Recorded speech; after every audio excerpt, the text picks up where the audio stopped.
시작합니다. 내조의 안녕하세요. 여러분 행복한 남편 손범수입니다. 안녕하세요. 늘 감사한 아내 진영입니다. 반갑습니다. 잘생겼다. 우리 김진 잘생겼어요. 환호성이 대단한데요. 우리 저 김진 기자가 네. 저희의 아주 직속 후배입니다. 맞습니다. 연세교육방송국 후배. 그래요. 예. 저 진아, 선수님께 인사 제대로 드려주시죠. 선생님 안녕하세요. 아니 제가 그 먼거리 스파이를 보면서 네. 정말 아니 어디서 저렇게 출중한 기자가 나타났나 했더니 훌륭한 선배 밑에 있었군요. 왜 그러고? 자, 오늘 또 김진 기자의 또 활약을 기대해 보겠고요. 네. 아무튼 반갑습니다. 오늘은 또 어떤 내조의 여왕들이 나오셔서 자리를 빛내주실지 오늘의 주제를 공개합니다. 내조의 여왕. 안타까운 현실이지만 우리나라가 전 세계 유일한 분단 국가입니다. 네. 2014년 탈북하신 분들이 무려 2만 5천여 명에 달합니다. 이런 소식을 특히 뭐 기자로서는 많이 접했겠죠. 그렇죠. 특히 제가 이 북한을 담당하는 출입처에 출입을 오랫동안 했었는데 2만 5천 명이 탈북을 해서 국내로 들어왔고 그중에서 작년에만 들어온 사람들이 1,500명입니다. 누적이 2만 5천 명인데 근데 충격적인 건 1,500명 중에서 여성 탈북자의 비율이 1,100명. 그러니까 76%가 탈북한 사람 중에서 국내로 들어온 탈북자들이 여성인 거예요. 그러니까 남성들은 탈북하는 과정에서 여성들을 보호하다가 국경에서 붙잡히거나 탈북에 실패하는 거고 그리고 아직까지 대한민국에 들어오지 못한 탈북자들이 제3국에서 많이 방황을 하고 있다는 현실이 좀 안타깝죠. 그래서 오늘 주인공들 그야말로 난관을 뚫고 자유를 찾아서 대한민국에 와서 행복한 가정을 꾸린 부부 여러분이 있습니다. 자, 초대합니다. 큰 박수로 맞이해주세요.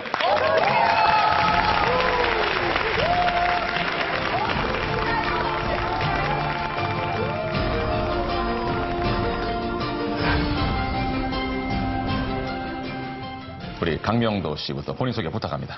네, 안녕하십니까. 저는 94년도 남한 땅으로 온 강명도입니다. 북한에서는 상위 1% 계층에 속했던 간부 출신이고요. 모든 걸 다 버리고 아마 우리 집사람 찾아서 한 것 같습니다. 예, 부인께서도 소개해 주실까요? 네, 반갑습니다. 예, 결혼 12년 차 중국에서 오는 강미도의 처 왕금붕입니다.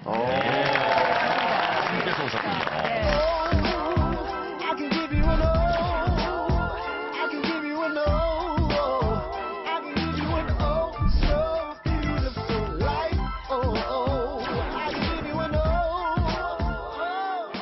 막내가 지금 몇 살이에요? 지금 막내가 2년 6개월 됐습니다. 3살. 그러니까 예. 그렇게 좋으세요? 오늘 왔습니다. 진짜로요? 어디요? 손가락질 하고 있어요. 그걸 가르치는. 네, 잠깐 들어와 볼까요? 귀에 걸렸어. 예뻐. 아까 두 분이서 나왔을 때랑은 표정이 사뭇 다르세요, 지금. 애 하나가 들어왔을 뿐인데. 진민아, 안녕. 안녕하세요. 안녕. 안녕. 좋아요. 카메라 잘 봤어요. 아니, 근데 부부와 저희 집사람하고 있을 때도 엄마한테 안 가요, 절대. 오라기라도 안 가요. 아니, 오라기라도 안 오라 가요. 그래 보세요. 한번 오라기. 네, 뭐라 그러세요, 엄마. 엄마 안아줘. 예. 자, 이제 두 번째 부부 소개 부탁드리겠습니다. 예, 저는 2007년도에 대한민국에 왔고요. 북한에서 그냥 간호장교로 활동하다가 11년간 복무했어요. 그 다음에 완전히 그 꽃제비 엄마로 살다가 지금 대한민국에 와서 천사 남편 만나서 행복하게 잘 살고 있습니다. 네, 안녕하십니까. 결혼 7년 차이만 신혼부부 같은 북한 사람이라고 오해받는 남한 남편.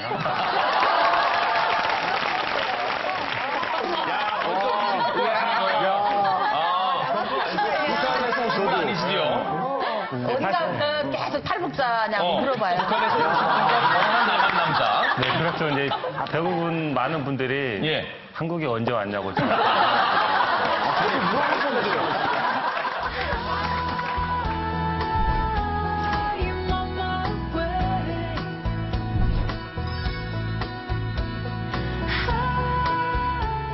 여전히 두 분은 그 신혼초와 같은 호칭으로 서로를 부르신다고요? 우리는 해가 가면 갈수록 더욱 달콤한 생각을 하고 있습니다. 실제로 그러면 어떻게 호칭을 합니까? 두 분이 서로 부르는 호칭. 이봉봉?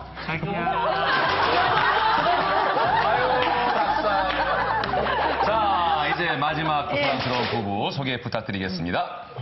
네, 안녕하세요. 2007년도에 북한에서 그 김정일 소품조 공연단에서 일을 하다가 온 한서희라고 합니다. 네, 남편께서도 소개해 주실까요? 네, 안녕하세요. 결혼 3년차 동갑내기 남한 남편 김상협입니다.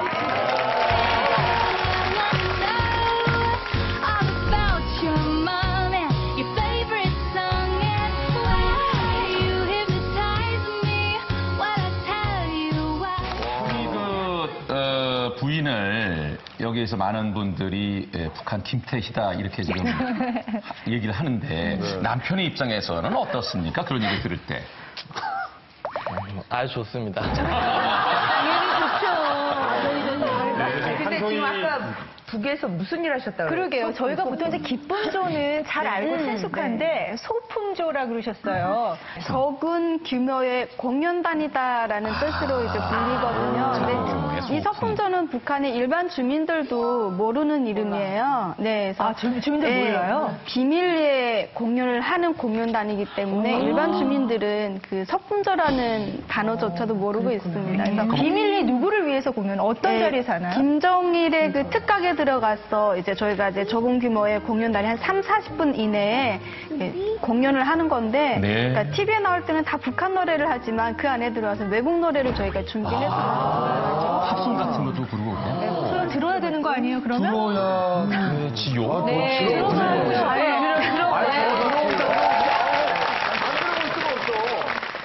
저기 바다로 가자. 저기 바다로 가자. 저기 바다로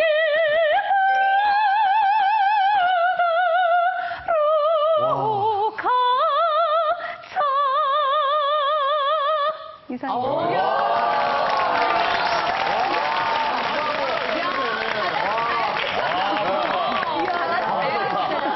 남편 김상엽 씨, 예. 가끔 집에서 부인께서 이렇게 노래를 좀 부르곤 합니까? 네, 매일 부르는 것 같거든요. 그래요? 남편을 위해서 사랑의 세레나데? 저기 백화점가 그렇게 부르지 않아요? 나만의 와서는? 저기 백사로 가자. 어떻게 알았죠? 우리는 여기서 더 남아서 살 희망이 없어요. 미련도 없어요. 손발이 떨리고 이제는 죽었구나 하는 생각밖에 안 드는데 북한에 가서 김정일한테 못 정식으로 찾겠다. 보고되니까 네. 김정일가 150명을 내보냈습니다. 그렇지. 북한에서는 연애를 못 해봤어요. 연애가 결혼까지 이어지는 게 상당히 힘들어요. 쟤네 뭐 영화 찍니 왜 저래 막 이렇게 흉을 봤었는데 얘네가 뽀뽀할 때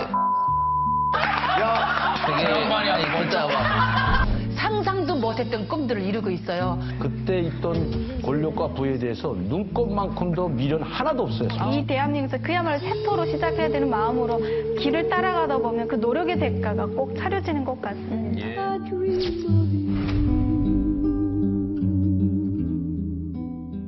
자, 오늘의 주인공 세상 모셨는데 탈북 후 세 분이 어떻게 배우자를 만날 수 있었고 또 결혼에까지 이르게 됐는지 매우 궁금합니다. 네, 이순실 씨 이야기부터 좀 들어볼까요? 두 분 어떻게 만나셨어요? 7년 전에? 그 하나원 졸업하고 우리 집에만 컴퓨터가 있었으니까 예. 컴퓨터 교육을 받았어요. 근데 저희 남편이 그때 자원봉사자로 7명이 그 컴퓨터를 배워주려 다녔어요. 선생님이었어요. 그래서 교육할 때 보니까 계속 그 말이 자꾸 꿀리는 거예요. 저는 컴퓨터 교육 받는 그 목적이 아니라 이 남편이 선생님이 오기를 기다렸던 그 여자였어요. 그냥. 컴퓨터 교육은 말씨가 마음에 들었어요? 예, 그 말투가 너무 예뻤어요. 저녁에 문 열고 싹 들어오면 얼굴은 새카만데 이가 하얀 사람이 안녕하세요 하고 들어오시고 그다음에 들어와서 오늘도 고생하셨습니다. 자, 교육합니다 하고서 막 할 때 보면 계속 이 말하는 입만 손만 쳐다보고 있었어요. 교육이 하나도 안 들어와요. 그다음에 이젠 끝날 때가 돼서 갈 때가 됐어요. 이제 교육 그 과정이 다 끝나고 제가 그랬어요. 저 혹시 장가 갔어요? 그러니까 장가 안 갔대요. 그때 제가 41살이었고 저희 남편이 36살이었어요. 네, 제 이런 사람입니다. 네, 제 이런 사람입니다. 군인 출신답게 먼저 프로포즈를 한 셈이네요. 네, 그래서 그날 그럼 나하고 삽시다. 그럼 나하고 삽시다. 예, 제가 먼저 그럼 장가 갈 건데 나하고 삽시다. 나도 결혼을 못했으니까 얘기했어요. 그랬더니 네 돼요 해놓고 고민을 많이 했더라고요. 보니까 말은 그냥 농담 삼아 예 돼요 하고 했는 줄 알았는데 후에 이야기를 들어보니까 진심의 목소리였어요. 그게 진심의 대답이었고. 저는 이제 처음부터 그런 생각을 이렇게 약간 가지고 있었는데 계속 동시에 통했던 거야. 말하는 시차만 있었지. 아니, 그 처음 봤을 때, 네. 우리 순실 씨도 보니까 우리 유성 씨한테 첫눈에 반했고, 네네. 우리 유성 씨도 그러면 네네. 첫눈에 이렇게 뭐 확 이렇게 떨리는 게 있었어요? 성격이 마음에 들었죠. 성격.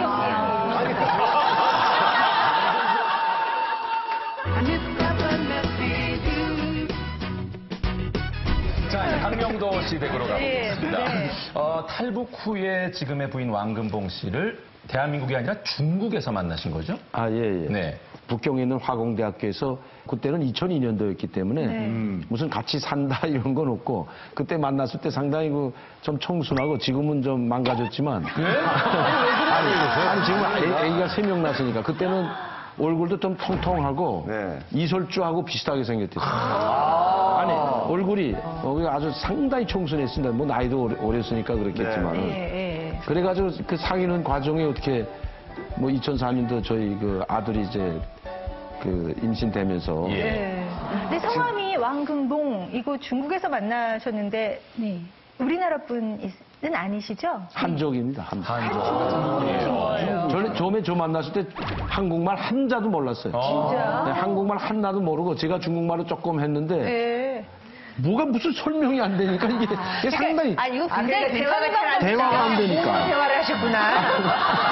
아니 대화가 되지 않으니까 뭐 설명이 잘 안 돼요. 이제 뭐 20살 넘게 차이 나신다고 그러는데. 남자들 입장에서 지금 화가 나는 거예요, 지금. 지금 하는데 말이야. 어디에서 왔습니까? 그때는 그냥 너무 잘 돌봐준다고 해야 되나요? 네. 충분하게 잘 돌봐주는. 아주 세심하게 밥 먹을 때도 뭐 반찬 다 잘라주고. 아니 말이 안 통하니까 집어줄 수밖에 없었어요. 말이 안 통하니까 같이. 그게 더 화가 나. 말도 안 통하는 나이 많은 아저씨를 좋아한다는 게 화가 나. 아니 근데 제가 12년 전에는 지금보다 더 젊었어요. 솔직히 말씀드렸어요. 아, 당연히 그랬겠죠.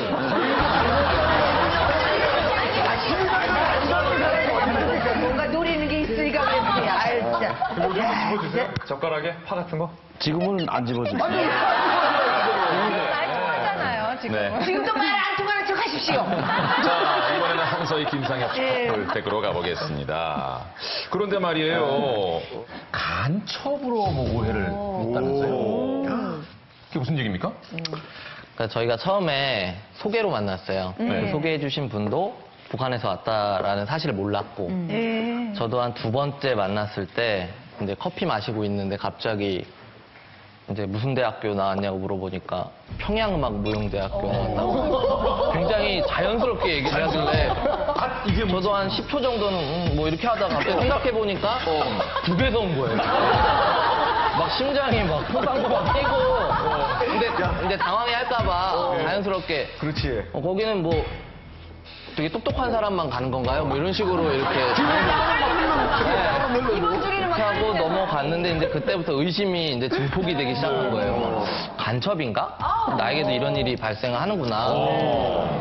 그래서 어느 날 이제 뭐 사격을 하러 갔는데 사격을 50발을 다 맞추더라고요. 근데 그게 이제 중요한 게 아니라 그 총을 어깨에 견착하는 속도가 민간인이랑 다른 거예요, 이게. 이렇게 바로 이렇게 하니까 소름이 좀.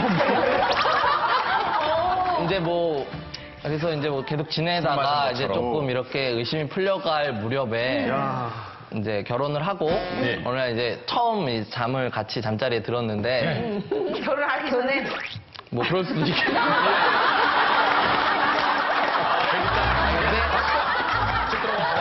저희 그 레옹이라는 영화를 보면 킬러가 이렇게 잘 때 이렇게 눈을 뜨고 자잖아요. 그렇죠. 제가 이렇게 자다가 눈을 그냥 떴는데 바로 앞에 눈을 이렇게 뜨고 있는 거예요. 눈 뜨고 자고 있더라고요. 그래서 왜 이러지? 날 경계했나? 거기서 훈련 받았나? 막 이랬는데 눈이 크니까 잘 안 감긴다고 하더라고요. 지금은 근데 한솔 씨 알았어요? 남편이 나를 간첩으로 오해하고 있다는 사실을? 전혀 몰랐죠. 그러니까 제가 그 얘기를 하려고 마음을 먹었던 동안 정말 수많은 생각을 했었어요.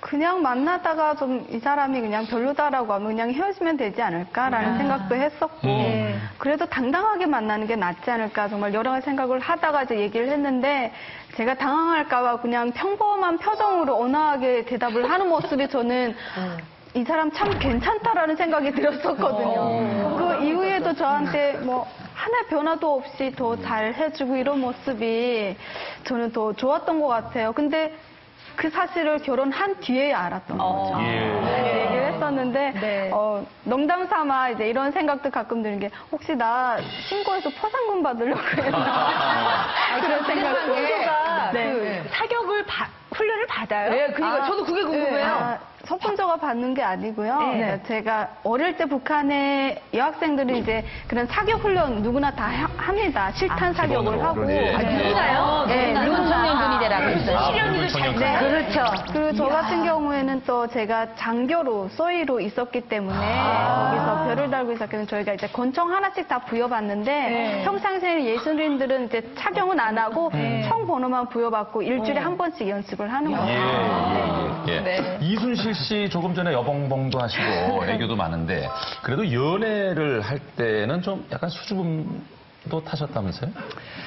그래도 여자가 아니겠습니까? 그래서 북한에서는 연애를 못 해봤어요.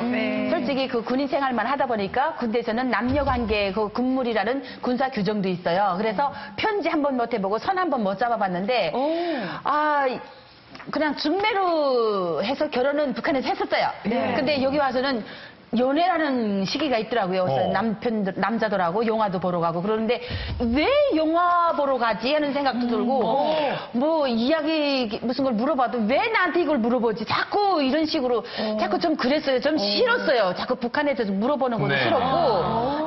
북한 얘기. 그러니까 이순실 씨는 그냥 빨리 결혼을 하는 거였군요. 그냥 빨리. 이순실 씨의 경험으로는. 그렇죠. 나는 그냥 이 사람이 우리 집에서 나가면 다른 여자 생기지 않을까 이 생각하고 나서 빨리 내 남자를 만나고 싶었군요. 일주일 만에 한 번씩 만나는데도 빨리 우리 집에 와서 있었으면 하는 생각 들고 그래서 우리도 결혼 전에 이미 동거 생활을 시작했습니다. 아니 그러니까 황유성 씨는 일단 결혼하고 보자.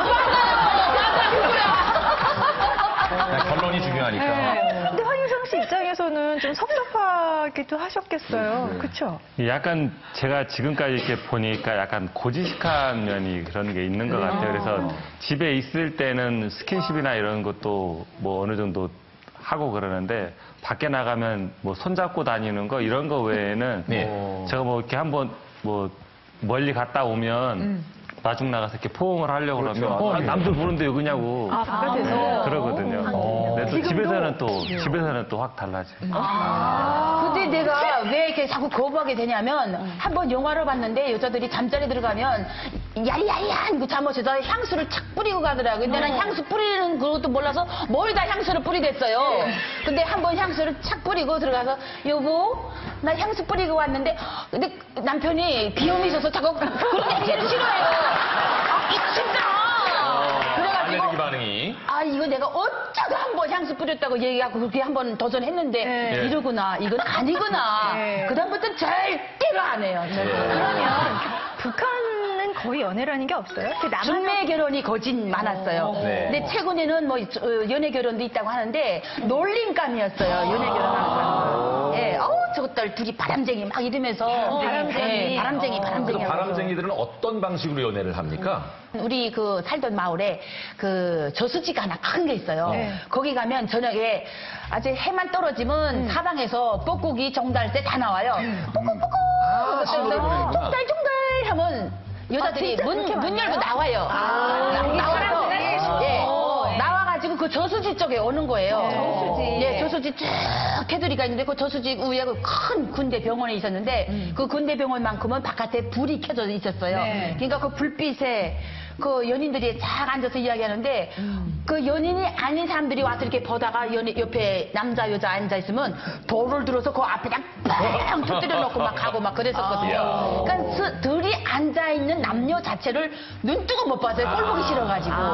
그래서 중매 결혼은 떳떳하게 결혼을 했는데 연애 결혼 같은 건 눈치 봐면서 결혼을 하는 정도. 이 정도는 됐었어요. 몰래. 제가 그러면 언니는 이제 옛날 시대. 옛날 시대 아니다. 옛날 시대. 근데 이제는 제가 있을 때까지만 해도 남한 드라마들이 들어오면서 그걸 보고 드라마처럼 행동하는 그런 연인들도 가끔 있었어요. 그랬겠네요. 남자가 여자를 이제 썰매를 태워준다든가 뭐 이런 거 보면 뭐 쟤네 뭐 영화 찍니 왜 저래 막 이렇게 흉을 봤었는데 한편으로 부럽기도 하거든요. 같은 여자로서. 그래서 그런 장면들이 조금씩 이제 많이 확산되고 있어요. 그러니까 어때요? 그렇게 보다가 직접 남한에 와서 두 분이 데이트할 때 하고 싶었던 걸 좀 했어요? 자연스럽게? 궁금하다. 저는 좀 부끄러움이 많아서 하고 싶었다 이런 거는 사실 없었어요. 그냥 같이 영화 보는 것만으로도 그냥 만족하고 그랬었는데 뭐 손을 잡고 뭐 이렇게 뭐 걷는데 뭐 가끔은 어깨들 이렇게 손이 뭐 이렇게 터치해주기도 하고 정말 그때는 정말 부끄러울 때인데 계단에 있는데 뭐 저를 뭐 업어주려고 뭐 그런 것들께서 너무 쑥스럽고 좀 처음에는 좀 거부감이 좀 많이 느껴져요. 문화가 많이 다르니까. 봤지만 직접 내가 하려니까 쑥스러우셨다는 얘기인데 첫 키스 언제 했어요? 난 성격 소개해요. 어디서 어떻게 했나요? 저희 이제 한강 갔죠. 한강이요. 가서 낮에 했어요? 밤에 했어요? 밤에 좀 이렇게 되게 궁금했어요. 이게 남한 사람이 아니고 북한 여자니까 얘네가 뽀뽀할 때 그 혀를 활용하나? 막 이런. 되게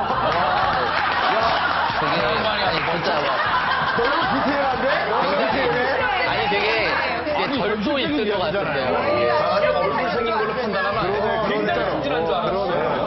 그래서 한소희 씨가 혀를 잘 활용했습니까? 똑같더라고요. 그냥 기자보다에 다르게. 상황은 자연은 똑같이. 네, 다 똑같아요. 되게 강명도 씨께 좀 여쭤보고 싶은 것은 진짜 그 평양에 사는 젊은이들의 데이트 장소는 주로 어떤 곳입니까?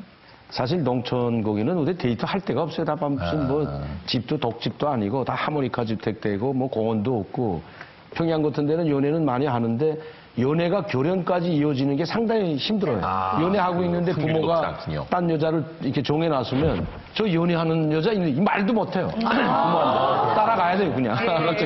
그럼 이짝 여자는 어떡하냐? 당연하게 생각합니다. 그럼.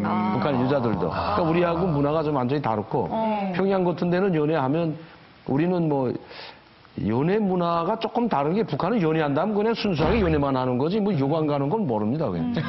여관이 있어야가죠. 여관이 없어요? 없어요. 아예 없어요? 일반 사람이 가는 요가는 단 한 개도 없고요. 내가 가서 지방에서 간부들이 평양에 출장 갈 때 그때 들라는 요관이지 무슨 사랑하라고 아무나 들어갈 수 있는 요관이 아니에요. 일반적인 숙박업소의 기능을 못합니다. 못하는군요. 거기 가면 다 접수할 때 증명서 내고 뭐 회의 참가자들이라든가 지방에서 회의 때문에 개별적으로 올라온 사람들이 드는 게 바로 요관이니까 그 요관은 대체로 그냥 간부들 요관이라고 보면 됩니다. 물레방아 있잖아, 물레방아. 이제 아무래도 집안의 반대가 다들 있지 않았을까 싶은데 이순 씨는 어떻습니까? 시댁에 인사하러 갔을 때 많이 떨렸을 것 같고. 예, 그날 그때 또 뭐가 됐냐면 내가 나타나면 집에서 어떻게 생각할까 이런 마음도 많았어요. 나이 차이가 심하기 때문에. 그래서 좀 될 듯 안 될 듯 하면서도 그냥 남자가 좋으니까 그렇게 있었는데 어느 날 우리 남편이 나 듣는 데서 전화를 하는 거예요. 아버지, 저 여자친구랑 같이 내려갑니다. 그러니까 나이 찬 아들이 여자 데리고 온다니까 집에서 그래라, 어서 오너라, 빨리 오너라 이러면서 전화가 왔어요. 그래서 내가 다 듣고 같이 갔어요. 지금 모습은 너무 세련되고 예뻤지만 그때는 새로 한국에 왔으니까 탈북자의 때가 따닥따닥 묻어가지고 아직도 얼굴이 얼어서 동상 입어서 시퍼룩시퍼룩하고 머리도 그냥 까칠까칠하고 막 그래요. 아버님이 그냥 그렇게 보시면서 들어오너라 하면서도 인상을 내가 살펴보니까 그악 반가운 인상 가는 것 같아요. 네. 그래서 들어가서도 말을 해야 되나 말아야 되나 이런 분위기 속에서 왔다 갔다 했고 한참 있다가 저희 남편이 아버지를 다른 방으로 모셔가서 이런 얘기를 했어요. 여자친구보다도 이렇게 북한에서 오신 분이고 대충 듣고 나오셨어요. 근데 날 보고 어머니가 도대체 어디서 왔니? 하고 물어보셨어요. 근데 어머니는 처음이니까. 그래서 저 평양에서 왔어요. 북한에서 왔어요. 집은 평양이에요. 이렇게 얘기를 했어요. 그랬더니 막 깜짝 놀랐더니 차마 간첩은 아니겠지? 그때 간첩 사건이 터졌을 때예요. 예. 아니에요, 어머니. 저는 간첩이 아니에요. 이러면서 말을 하다 보니까 온 집안 식구가 명절 돼서 언니도 오시고 뭐 시형님들도 오시고 다 오셨어요. 근데 저희 탈북 스토리가 거기서 풀어졌어요. 그래가지고 어머니 아버지가 다 막 눈물을 흘리시면서 너 우리 집 식구가 되려고 여기까지 왔구나. 네, 그래서 그날 저녁으로 제가 왔는데 다시 전화가 왔어요. 아버지가 내려오라고. 그래서 가니까 너네 결혼해라. 예, 그러셨어요. 엄청나게 정말 눈물 흘리면서 살았어요. 너무 배가 고파서. 왜 고위층들하고 빈부격차가 어떻게 나냐면 우리는 여기서 더 남아서 살 희망이 없어요. 미련도 없어요. 웃음이 막 넘쳐서 웃다가도 내가 지금 무슨 정신에 웃고 있지? 너 미친 여자 아니야? 이런 생각이 막 들어요. 막. 대한민국에서 새로운 인연을 만나서 가정을 꾸리고 또 대한민국 국민으로서 당당하게 살고 계신 분들입니다. 그렇다면은 세 명이 직접 스스로 느끼는 나의 조국, 대한민국은 나에게 있어서 이런 의미이다, 이런 나라다 하는 진솔한 이야기를 한번 들어보겠는데 먼저 이순실 씨가 말씀하는 대한민국은 바로 이렇습니다. 대한민국은 길바닥에 혼수가 널려있는 나라다. 혼수가요? 길바닥에 쓰레기밖에 없는데? 이게 무슨 의미입니까? 뭘 혼수가 있어요, 제가 하나원을 나와서 통장에 300만 원짜리 통장을 하나 갖고 나와요. 근데 브로커 비용으로 다 뺏기다 보니까 20만 원밖에 안 나와요. 그래서 야 이거 20만 원 갖고 뭐 해야 되나. 혹시 내가 아프면 병원에 가야지 하고 그걸 딱 묶어두고 일전도 안 터뜨리고 바깥을 이렇게 내다봤어요. 바깥을 내다보니까 그날 쓰레기 버리는 쓰레기 그 수거하는 날이에요. 보니까 이 집에서 이쪽 아파트 그 문에서 막 이불장이 나와요. 또 저쪽에 보니까 저기서 무슨 단수가 나오고 텔레비 갖다 버리고 막 그러는 거예요. 멀쩡한 것들 많이 나오죠. 이게 뭐가 있구나. 그다음에 내려가 봤어요. 내려가 보니까 그냥 이불장, 컴퓨터, 텔레비, 밥솥 별게 다 있어요. 빨래, 건조대까지.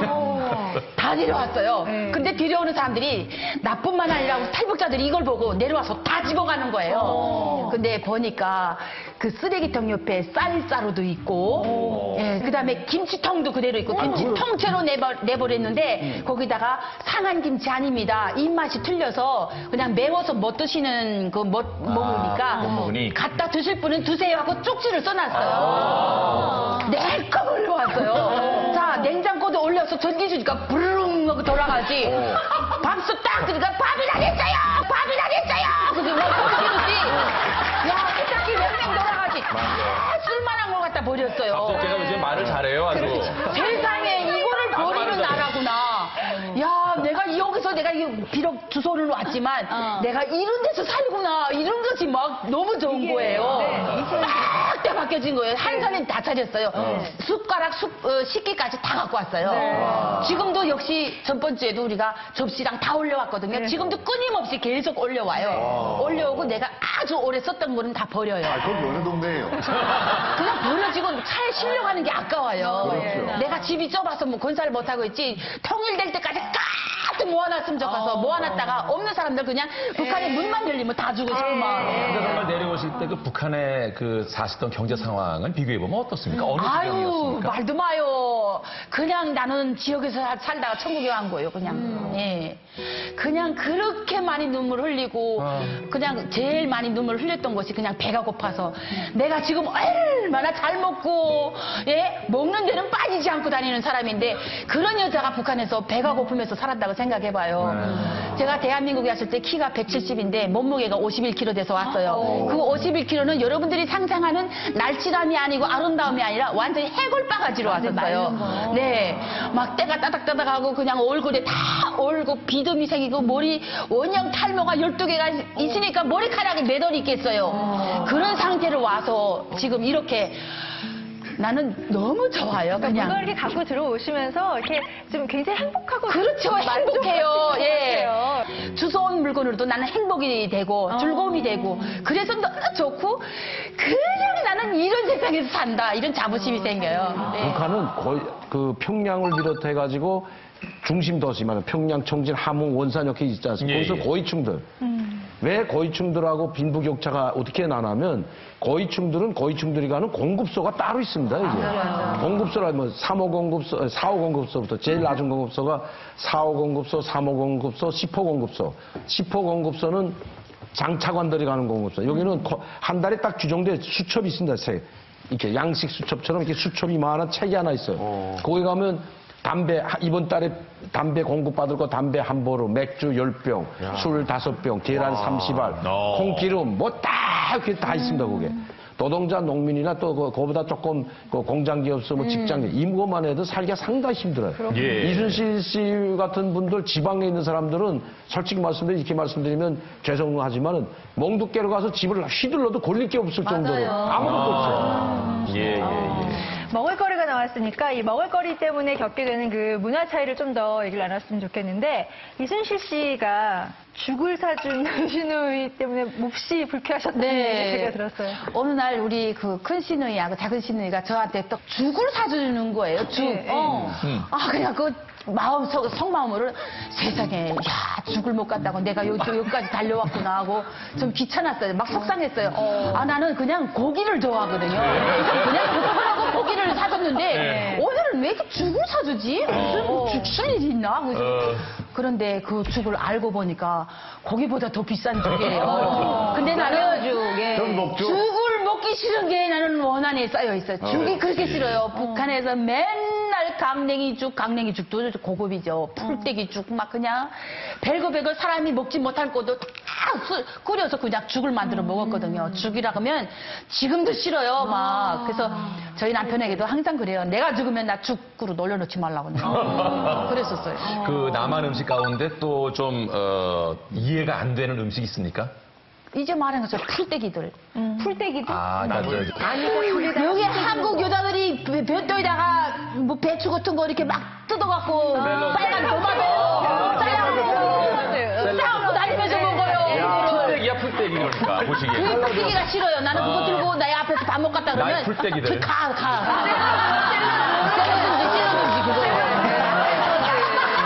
그게 왜 싫어요? 그러면 뭐가 제일 좋아요? 고기. 고기도 뭐 다양하잖아요. 내가 북한에서 엄청나게 정말 눈물 흘리면서 살았어요. 너무 배가 고파서 야 정말 내가 이 팝에 고기 한 그릇 먹고 죽는가 하고 생각해봤거든요.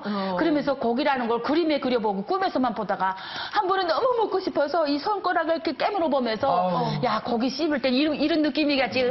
손가락을 이렇게 씹으면서 내가 죽으려는 거다. 고기가 이렇게 먹고 싶으니 죽어서도 고기 먹고 싶어서 어떻게 죽나 막 이럴 정도로. 근데 지금 대한민국에 오니까 살찐다고 안 먹어. 뭐 어디서 다이어트 한다고 안 먹어. 이런 사람들을 보니까 야 북한에 가서 이틀만 먹고 살아가라야. 나처럼 손가락 깨물지 않고 살아간다. 그거예요 지금. 근데 이순실 씨가 살아온 이제 배경을 지금부터 한번 들어보시면 또 이해가 될 겁니다. 흔히 말하는 이제 꽃제비. 그렇죠. 꽃제비죠. 예. 그 정말 어렵게 나는 지금 이 꽃제비라는 것이 말하기도 싫었었어요. 솔직히 나와서 나는 대한민국에서 꽃제비 엄마 연구를 감추고 살려고 했었어요. 근데 북한에서 살았던 그 흔적은 그냥 군복무 끝나고 꽃제비 생활이었어요. 10년 동안. 원래 제대되면 제대비 40원을 그때 제대비를 줘요. 근데 제대비가 40원이었고 그때 사회 나와 보니까 일반인 노동자들이 월급이 70원 정도였어요. 그러니까 이 40원 갖고 나는 뭘 계산했냐면 국정 가격만 계산한 거예요. 국정 가격은 강냉이 쌀은 8전이지만 잎쌀은 하얀 쌀은 국가에서 배료로 7전으로 팔아줬거든요. 그래서 그거는 배급소에서만 그렇게 되는 걸 나는 이거 갖고도 쌀 사 먹으면 엄청 많은 쌀을 살 것이다 생각하고 사회에 딱 나왔는데 어머니 아버지는 다 돌아가신 상태고 동생 하나 남은 동생도 어머니가 쓰시던 그릇이나 이불을 다 장마당에다 팔아서 그냥 끼니 연명해 먹다가 그나마 없으니까 꽃집이 나갔고 먹고 살라고 보니까 살 형편이 안 돼요. 돈 갖고 장마당에 나가보니까 쌀 한 킬로에 120원 하는 거예요. 그러니까 40원 갖고 아무것도 할 수 없어요. 그래서 깡냉이 가루 갖고 조금씩 죽을 써먹다가 그거는 마저 떨어지니까 바깥에 나와서 장마당에 떠도는데 제대복 갈아입고 나왔는데 새 옷을 입고 나왔는데 빵 파는 아줌마가 날 보고 뭐라 그러냐면 빵을 주겠으니까 그 옷을 좀 달래요. 그래서 배는 고프니까 이 옷을 다 벗어주고 빵 3개를 받았어요. 받았는데 그 아주머니가 이렇게 내 옷을 갈아입는 거 보니까 빤스까지 마음에 드는 거예요. 군대 빤스는 정말 좋거든요. 그러니까 그 빤스까지 벗어달라는 거예요. 빵 하나 더 줄게 빤스 달라.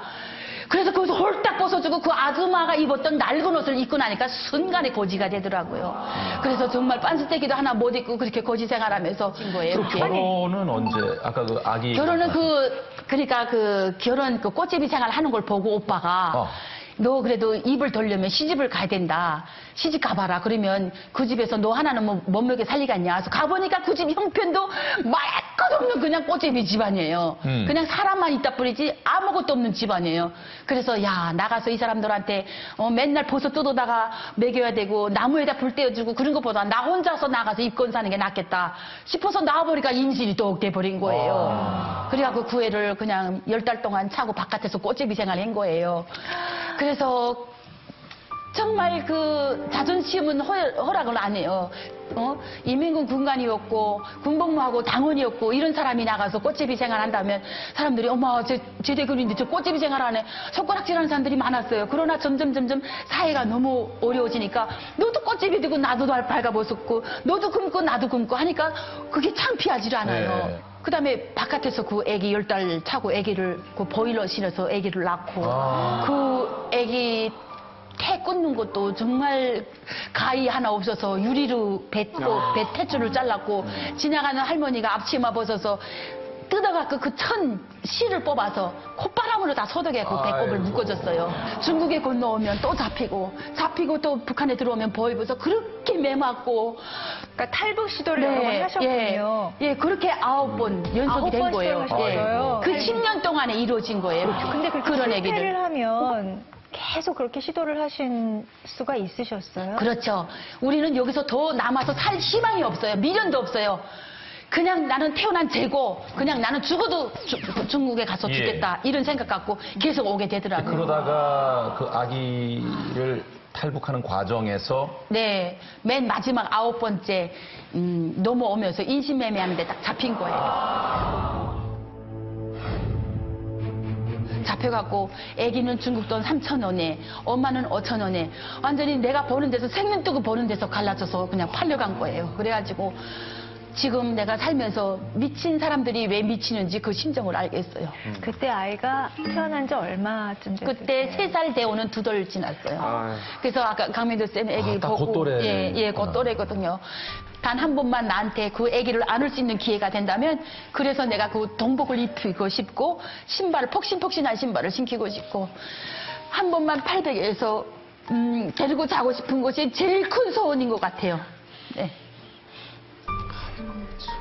그 아이가 중국 어딘가에 건강히 살아있을지도 모르는데 어딘가 살아있다고 생각하면서 그냥 이름도 모르고 어디서 태어난지도 모르는 애를 데려다 키우는 그 집에 그냥 안녕을 바라면서 기도만 할 뿐입니다.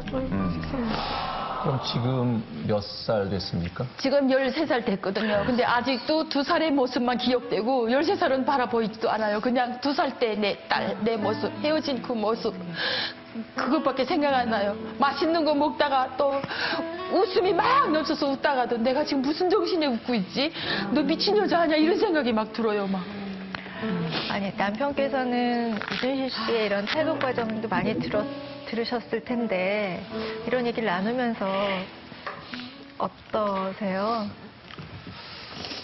상상을 할 수가 없는 일이죠. 설마 그랬을까라고 이야기를 많이 하죠. 근데 처음에 이제 결혼했을 때는 집사람도 그런 이야기를 안 했었어요. 근데 나중에 같이 살다 보니까 자꾸 자면서 발길질을 하더라고요. 그래서 당신 왜 그러냐고 이렇게 깨우니까 이렇게 탈북 과정에서 보이고 가서 고문 받고 이런 것들 때문에 그게 너무 몸소리 치니까 자다가 막 발길질을 하더라고요. 그래서 막 자다가 발길질하면 제가 막 깨우고 그랬거든요. 그러니까 그게 얼마나 몸소리 쳤으면 저럴까라는 생각이 많이 들더라고요. 한 3, 4년 정도 그렇게 계속 지냈던 것 같아요. 사실 뭐 저희가 어떤 말씀으로 어떤 위로를 드릴 수도 없겠지만 그 아픔을 치유하기 위해서 어떻게 좀 두 분이 아이를 좀 갖기 위해서 노력을 해보신다거나 그런 생각은 안 하세요? 저와 우리 남편 사이에는 애가 없어요. 근데 제가 애들을 너무 이뻐하고 특히 여자아이들만 보면 막 달려가서 안아주는 그 습관이 생겼어요. 애기들만 보면. 근데 저희 남편이 날 보고 그러더라고요. 우리 입양이라도 하나 할까? 근데 나는 차마 그 애 앞에서 갈라진 그 우리 내 딸을 생각하면서 엄마는 나를 버리고 나를 잃어버리고 무슨 뭐가 좋아서 남의 애기 데려놓고 허허하 웃으면서 키우나 이렇게 말하는 것 같아갖고 못 갖다 키우겠어요. 그냥 그 애한테 죄책감이 많아가지고 그래서 지금 강아지랑 살고 있어요. 7년 동안 같이 살고 있거든요. 그래서 그 강아지한테 그냥 애기하고 말하듯이 이렇게 계속 대화를 하고 있어요. 근데 예. 지금도 보고 싶거나 뭐 한번 찾아보려고 생각은 안 해보셨어요? 그래서 아기를 찾기 위해서 내가 다니는 그 프로그램에 나왔어요. 그때 당시 저희 얼굴 당은 너무 형편이 없어갖고 그래도 아기를 찾을 수 있다. 그렇게 우리 제작진들이 얘기해서 한번 방송에 나왔어요. 나와가지고 지금도 계속 그냥 TV를 보면서 누군가는 연락이 오겠지. 예. 이런 마음으로 기다리는 마음으로 방송을 하고 있어요.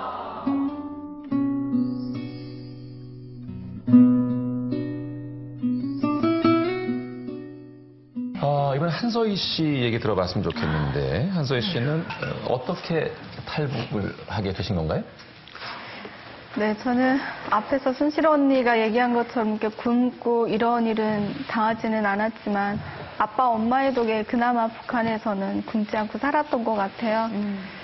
근데 저한테 이제 오빠가 한 명 있었는데 북한은 모든 게 이제 자유롭지 못하다 보니까 사랑마저도 자유롭게 할 수가 없었어요.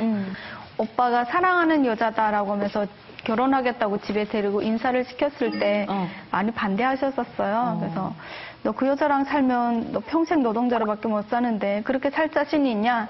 그때까지도 오빠는 그렇게 살 수 있다라고 했어요. 근데 저희 부모님이 완강하게 반대하니까 내가 여기서 이렇게 이 여자와 축복받지도 못한 결혼도 하고 여기서 살아서 노동자로 살아서 그냥 애도 그냥 힘없이 키울 바에는 그래도 내가 벌 수 있는 것에 내가 그냥 일을 해서 벌 수 있는 것에 가자 해서 그 여자와 함께 이제 탈북을 했던 거죠. 오라버니. 근데 저희는 오빠가 탈북한 사실을 근데 또 모르고 있었어요. 일주일이 넘게 모르고 있었는데 편지 한 장 엄마가 오빠 옷장을 정리하다가 발견하면서 오빠가 탈북했다는 사실을 알게 됐던 거죠.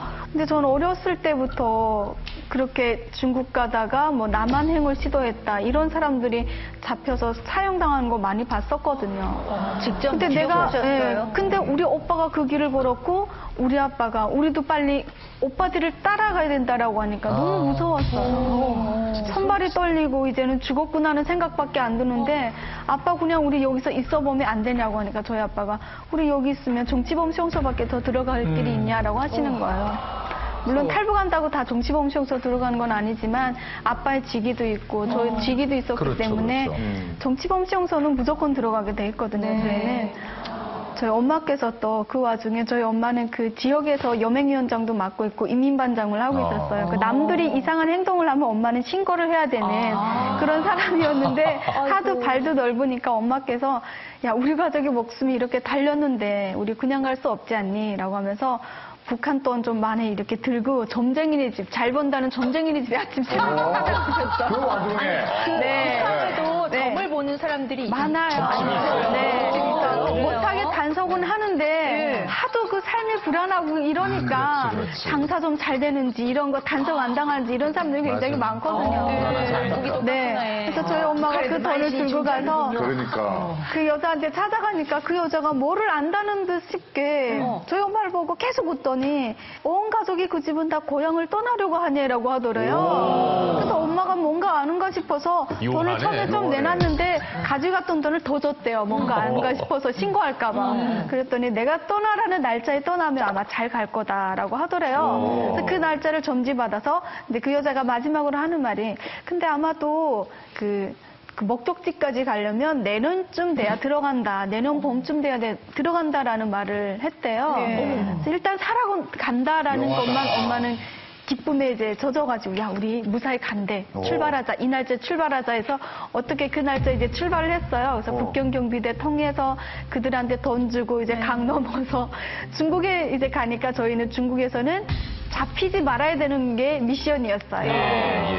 또 중국에서 몽골로 가니까 거기서는 또 잡혀야 되는 게 미션이에요. 왜요? 몽골 국경경비대한테 잡혀서 한대요. 저희가 거기서는. 잡혀야지만 살 수 있다. 잡혀야 살 수 있는 길이에요. 수용소 같은 데 들어가서 안전하게. 그래서 거기 사막에서 아무리 걸으면서 소리 지르고 우리 잡아가라고 해도 잡아가는 사람이 없는 거예요. 이게 워낙 땅이 넓으니까. 네, 사람도 없고 집도 없고 너무 그냥 뭐 TV에서 보면 국경에 뭐 군인들이 와서 막 우리를 데려갈 줄 알았는데 전혀 다르더라고요.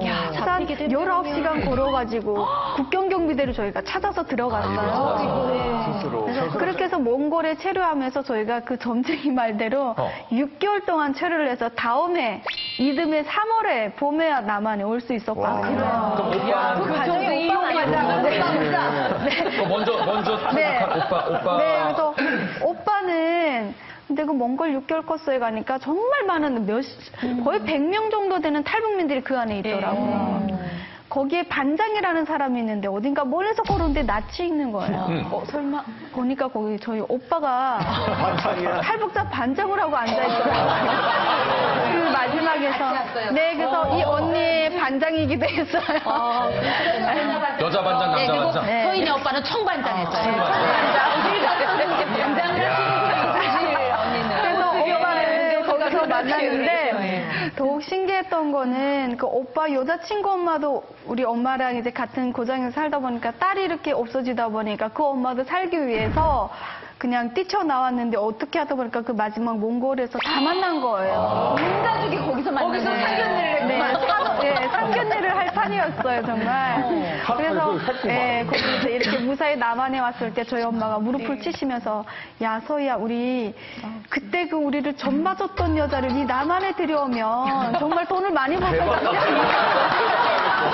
아니, 그걸 어떻게 데리고 올 수 있는 방법 없어요? 아니 근데 저희가 이렇게 막 웃으면서 말씀드리지만 얼마나 고난 과정이셨겠어요. 그러니까 지금도 아마 얘기를 들으면 지금은 이렇게 부러워하실 것 같아요. 다 만나셨잖아요 거기서. 지금 이렇게 웃으면서 그때를 회상하게 즐겁게 야 그때 이렇게 고생스러웠지 하고 할 수 있는데 그때 상황에서는 우리가 진짜 어디를 대한민국을 가는 길이 맞는지 아니면 이게 북송당하는 길인지 그 안에서 정말 불확실하지. 도망가야 되지 않을까 이런 생각도 여러 번 했었어요. 저를 찾으라고 15명을 내려보냈던 거죠. 그게 김정일한테 보고가 돼가지고 김정일가 150명을 내보냈습니다. 다시. 그때가 만화씨 명도가 망명할 기미만 보이면 죽여서라도 데려오라. 네, 그리고 강명도 선생의 이 탈북 이야기야말로 뭐 전 세계 언론이 뭐 주목할 만큼 큰 일대 사건이었지요. 최고 권력층에 있던 신분으로서. 근데 왜 북한을 떠날 수밖에 없었을까? 그러면 많은 사람들이 그랬습니다. 제가 왔을 때. 그 왜 여기 왔냐. 의심하는 사람도 사실 많았어요. 처음에. 저희 장인이 또 현직 총리였기 때문에. 근데 그때 당시 92년도상 북한이 이미 몰락의 조짐이 보였댔습니다. 그때 당시도. 어느 정도였냐면 소련이나 루마니아 모든 깃발이 다 붉은 깃발이었습니다. 근데 그게 3세기로 다 바뀌었잖아요. 그러니까 완전 다른 나라가 돼버린 거죠. 그걸 보면서 북한 고위층들도 김일성도 마찬가지고 김정일도 마찬가지고 이젠 우리 이대로 가다간 우리도 뭐 사회주의를 지켜낼 수 없다. 상당히 힘들다. 네. 그리고 경제가 완전히 폭삭해버리면서 사회주의나라는 다 무너지고 먹고 살기 점점 힘들어지니까 고위층들이 그때부터 자기 자제들이든 뭐 아들이든 다 어딜 보내든 무역회사에 보내기 시작한 겁니다. 무역회사 새로 다 만들고. 예. 그래서 제가 그 군대에 있을 때 그냥 제대된 게 아니고 제가 주석국으로 배치받았어요. 무소당 경력이.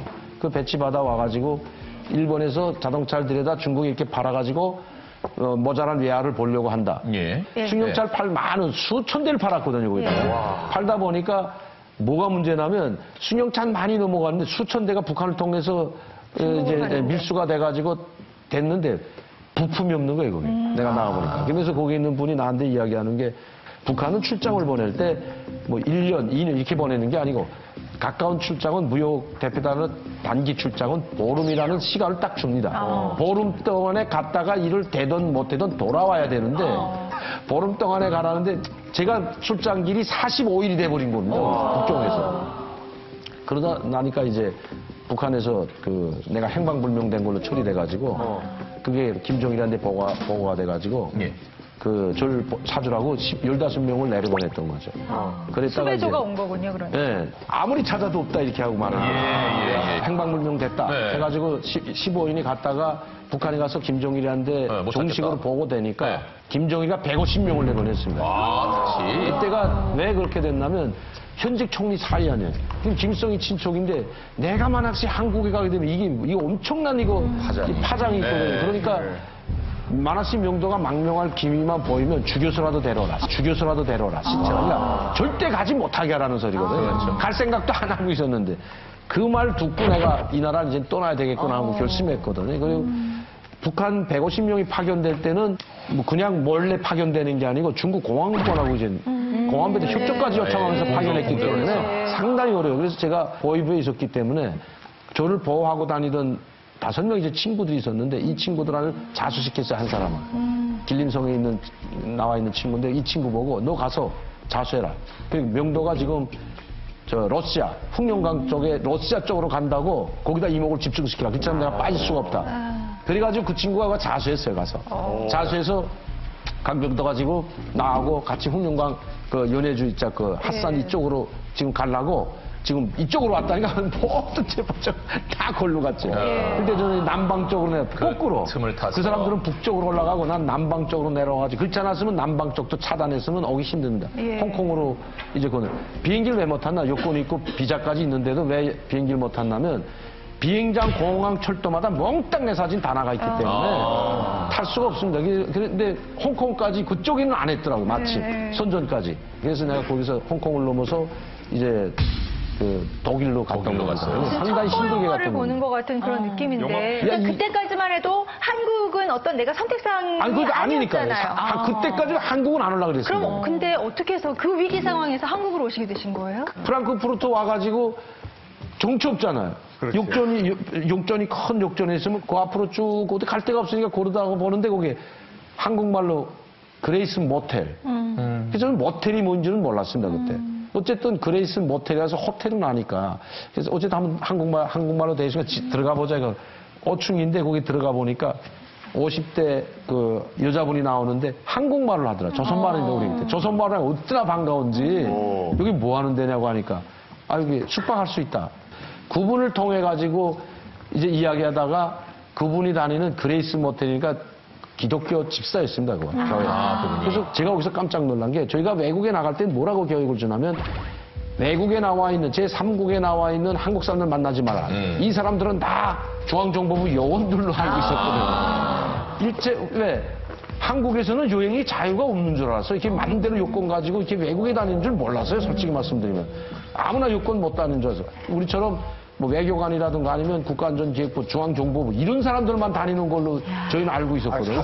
상위 1%에 계신 분들. 우리 상위 1%도 우리한테도 그렇게 교육시키고 모든 책이나 정보가 잘못 다큐멘터리든 무슨 책이든 우리가 직접 우리들만 대내 하나 국가안전보위부 요원들한테 보여주는 책도 그렇게 돼 있으니까. 그런데 이런 분들 만나고 보니까 야 내가 생각했던 한국 사람 아니었구나. 우리는 한국 사람을 다 적으로 봤으니까 일단. 그런데 상당히 친절하고, 야, 내가 생각했던 이런 참 아닌데 이런 생각을 이제 하게 된 거죠. 그러니까 남한에 대한 다른 생각을 갖기 시작을 하신 네, 거군요. 거기서 제가 조금 우리 한국에 대한 다른 생각을 좀 하게 돼요. 남한을 가도 되겠다. 한국 사람들이 난 여긴 범죄자들만 사는 데인 줄 알았다. 내 대한민국 가면 일단 범죄자 집단으로만 몰아붙였기 때문에. 그러나 뭐 며칠 한 2, 3일 있다가 빠지단 사람들이 왔다고 여기. 그 내가 있던 모텔에 세 사람이.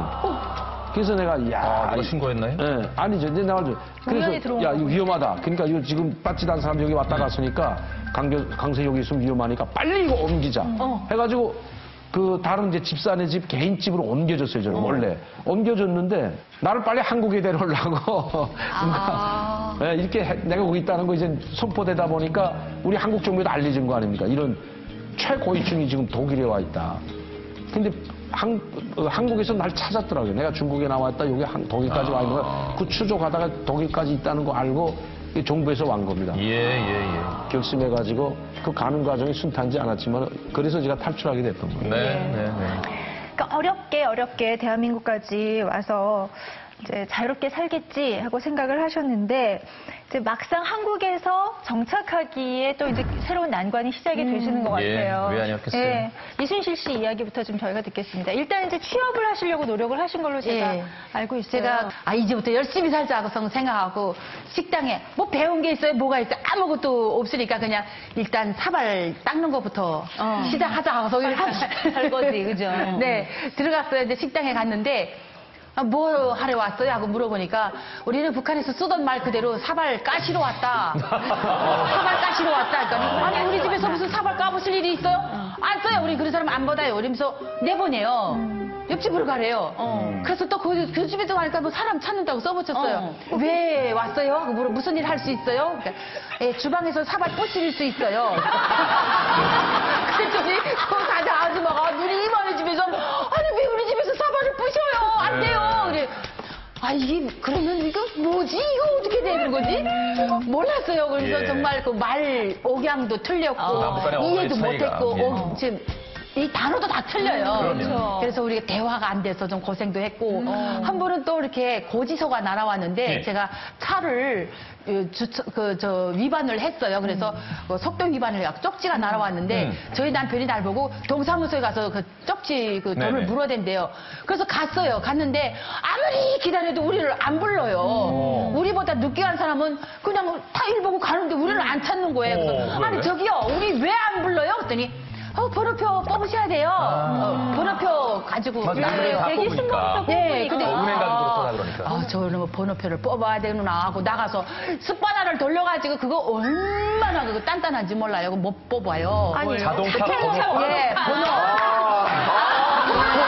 이게 다 번호표를 뽑은 거예요. 번호를 뽑고 들어가서 앉아 있어도 우리 안 찾아요. 그래서 저기요.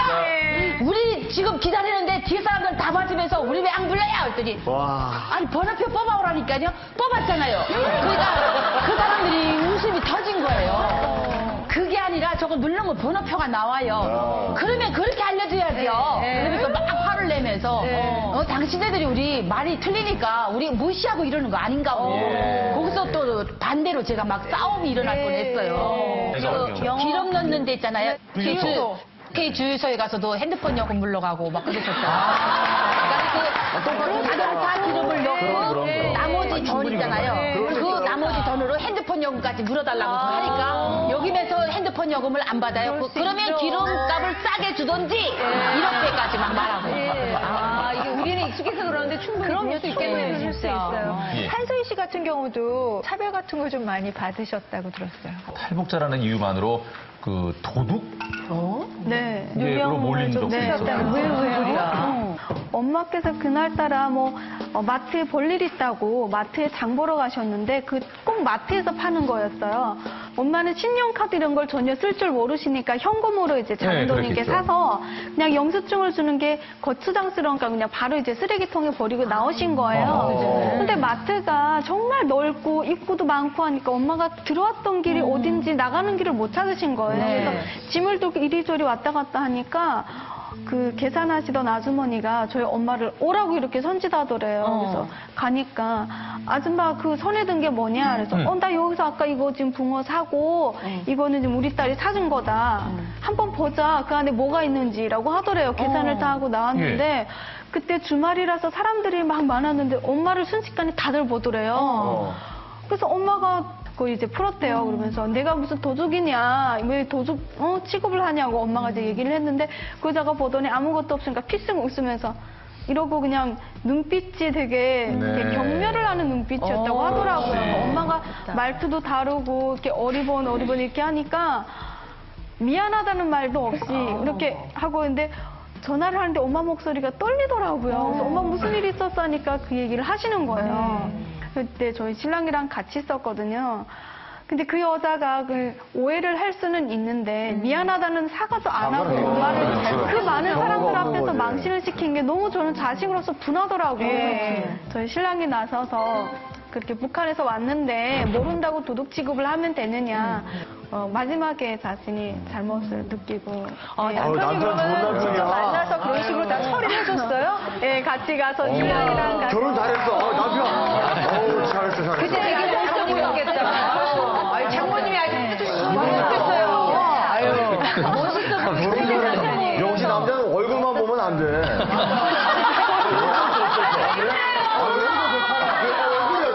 얼굴도 좋은데 마음이 더 좋다는 얘기죠.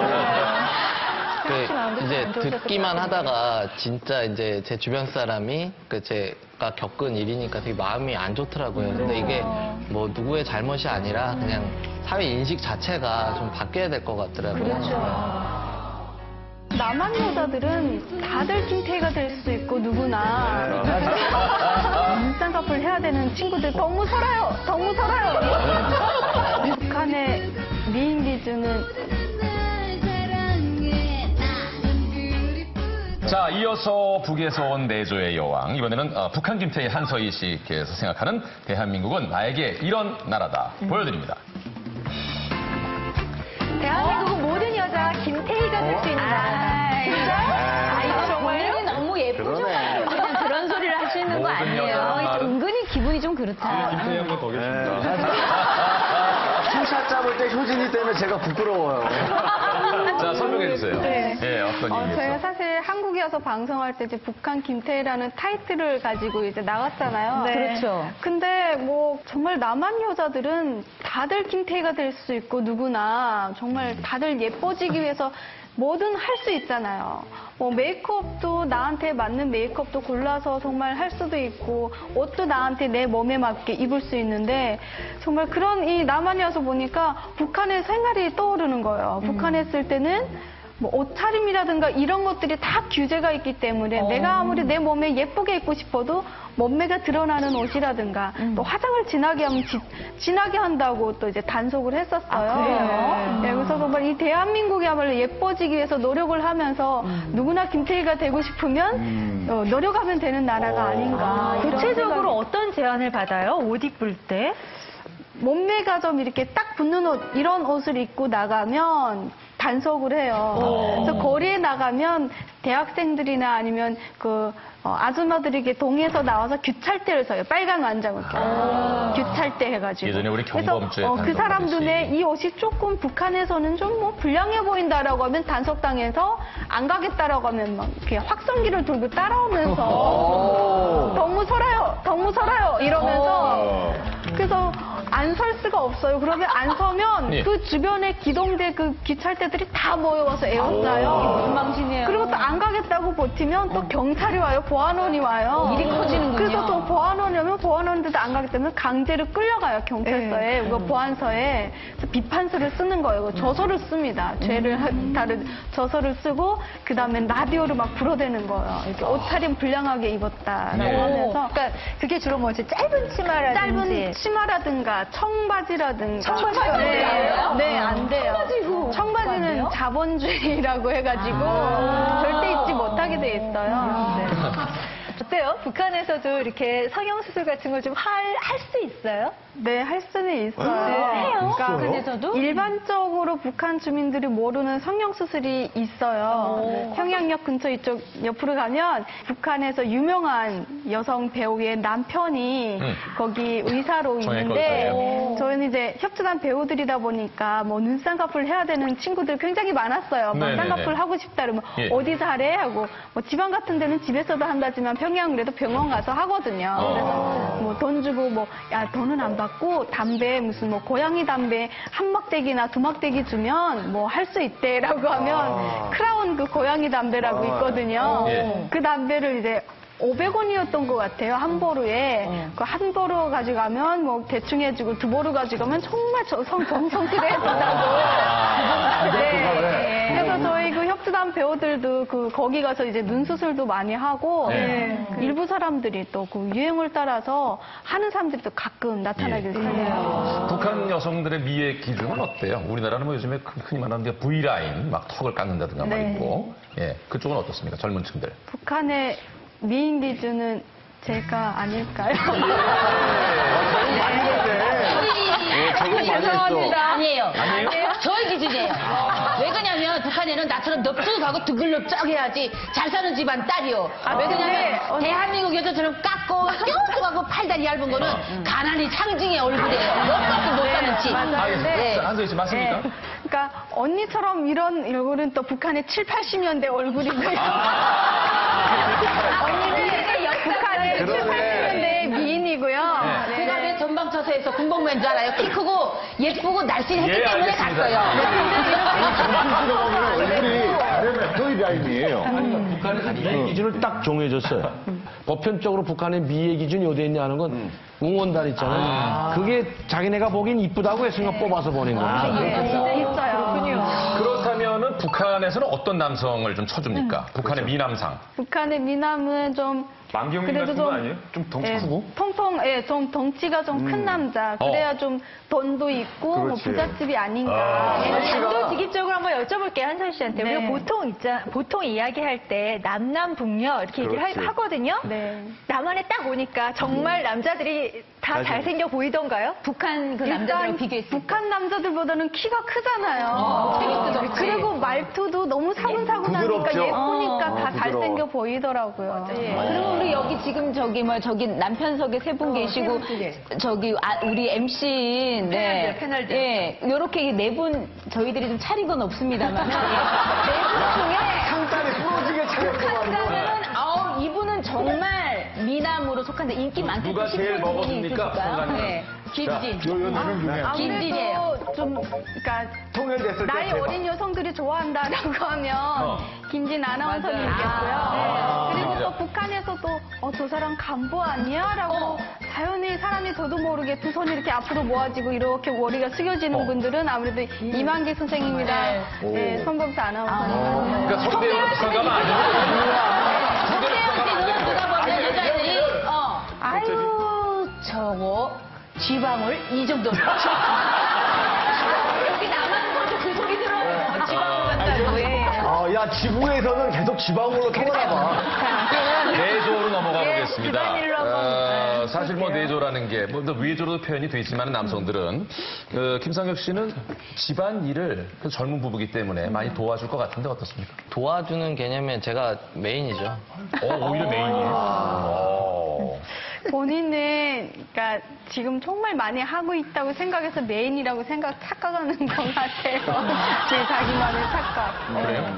사실 뭐 이렇게 좀 사근사근하고 애교도 많고 남편이 그런 점은 많지만 육아를 하다 보니까 저도 일을 하고 있잖아요. 근데 북한 같은 곳에서는 아예 남자들이 안 도와주고 여자들이 집에서 그냥 직장을 못 다니니까 당연히 여자의 몫이다라고 생각하지만 남한은 여자도 사회적 지위를 얻고 또 아이 교육을 위해서 정말 북한처럼 그냥 뭐 될 대로 되라가 아니라 뭐 정말 뭐 단일 교육도 정말 많잖아요. 그러니까 할 게 너무 많아요, 남한 사회에서는. 근데 신랑이 도와주는 것보다는 같이 그냥 스스로 찾아서 이렇게 해주면 좀 좋을 텐데 이런 생각이 좀 들기는 하거든요. 북한은 남자들이 전혀 이렇게 가정사를 도와줄 만한 여건은 전혀 안 되는 건가요? 예전 같은 경우에는 전혀 안 했어요. 여자들이 뭐 애 업고 거리 풍경을 보면 짐 지고 남자는 뒷짐 지고 가고 자전거 혼자서 이렇게 타고 가거나 이런 장면들이 많았는데 권한행군이 시작되면서 남자들은 또 직장에 안 나가면 잡혀가요. 그러니까 여자들이 장사를 해야 먹고 살 수 있어요. 그래서 여성들이 지방에 이제 왔다 갔다 장사를 하려면 집이 비잖아요. 그럼 어쩔 수 없이 남자가 집에서 밥도 하고 애도 봐주는 그런 시기가 좀 들어오고 또 평양 같은 경우에는 외국으로 많이 이렇게 노동자들도 있고 또 외국으로 일하러 나갔던 사람들이 있으니까 외국 가서 본 게 있어서 여자들한테 이제 짐을 안 들린다라고 하면서 가끔은 그 흉내를 내면서 그러시는 분들이 또 좀 눈에 많이 띄어요. 요새 들어와서는. 그래서 여성 그 예전처럼 북한 남자들도 꼭 여자가 다 해야 된다 이런 거는 없는 것 같아요. 좀 변했군요. 네. 예. 아무래도 뭐 여기 북한 남자 한 분 모셨으니까 부인의 얘기를 들어봐야 될 것 같아요. 어떠세요? 집에서 좀 집안일 많이 도와주세요, 강명도 씨가? 네. 일단 기본적으로는 학교 아니면 병원 아이들 데려다 주는 것도 기본이고요. 아빠가 일일이 다 직접. 네. 오, 자상하시네. 애기가 이제 그 웅아해도 네. 큰 거를 웅아해도 내가 나가서 다 씻어주고 엉덩이까지 씻어주고 그래요. 지금 셋째는. 근데 제가 그 집사람 만나서부터 이제 중국에서 오기 전에 중국에 이제 집이 있고 거기서 살다 이제 왔잖아요. 중국에 가서 좀 달씩 있을 때는 내가 많이 해요. 왜 음식을 제가 많이 해서 설거지는 안 하도. 왜냐면 말이 안 통하니까 그걸 어쩔 수가 없어. 내가 그때부터 내가 보는 거니까 말이 안 통하니까 무슨 밥을 먹어도 그래 무슨 자니 중국 음식밖에 안 하고 난 북한 음식 이제 한국 음식 먹고 싶은데 된장찌개나 뭐 장조림이라든가 뭐 명태전 이런 게 먹고 싶은데 어쩔 수 없이 내가 보기 나서 내가 먹고 내가 해요. 그러다 보니까 이제 많이 하고 사실 말이 안 통하는 기간이 여러분들은 잘 몰라서 그러지 이게 한 7년 동안 말이 안 통해요. 속상해가지고 무슨 오해가 있어도 말이 안 통하니까 말을 못해요. 뚜이모치 하면 다고 아니 열받으면 그냥 말 안 하는 거 말 뭐 할 거예요 뭐. 제 생각에는 요즘 이 두 분이 말이 통하는 게 아이가 중간에서 통역을 하기 시작해서 아이들한테 제가 말을 배우는 거예요. 이제는. 이제는 말을 많이 하는데 아직도 잘 못하지만은 이제는 웬만한 내가 이런 말하는 걸 다 이해해요. 자기 다 이해하고 하니까 이제는 싸움 돼요. 그랬어요. 이제 말이. 이제 또 싸움이다. 이제 말이 더 되니까. 그런데 내조의 지금 요왕자님은 내조를 나를 해줘야 되는데 내조의 남왕합니다. 지금 내가 다 한다고. 아니 솔직히 말씀드려서 집사람 뭐 빨래까지도 내가 해요. 잘하시는 거예요. 아니 아이가 3명이니까 어쩔 수 없고 왜냐면 집사람이 나이가 어리기 때문에 그냥 저는 애를 4명 키웁니다. 이순실 씨, 그 북한에서는 말이죠. 어떤 아내가 내조를 잘 아내로 그쪽에서 칭찬을 받습니까? 네, 저희 어머니 경우만 봐도 항상 그 뭐 바늘질을 하거나 아버지의 그 속옷을 잘 개서 그다음에 아버지 밥상에 항상 우리보다도 아버지를 위해서 더 많은 반찬을 만들어줘야 되고 우리 자식들은 깡냉이 밥 먹어도 아버지한테는 항상 하얀 잎쌀밥을 떠주고 밥을 해도 딱 이렇게 진짜 뭘 막아놓고 여기 하얀 쌀 깡냉이 쌀 안 쳐서 아빠한테는 하나도 저거 깡냉이 쌀 안 올라가게 해주고 거기가 생겨도 먼저 아버지 먼저 먹이고 국물은 후에 자식들 먹이고 이랬거든요. 근데 아버지는 나가서 우리 마누라 자랑 많이 했어요. 우리 마누라. 그런데도 아버지는 한 번도 어머니를 위해서 이렇게 도와주진 않았어요. 어머니 막 욕하고 때리고 막 그런 걸 아주 자랑스럽게 여겼어요. 그리고 동네 나가서 남자들끼리 말하는 거 보면 야 쟤네 마누라는 쟤한테 꼼짝 못해서 흉해요 남자들. 근데 아버지가 어머니를 때리고 잘 욕하는 사람은 저거 쎄.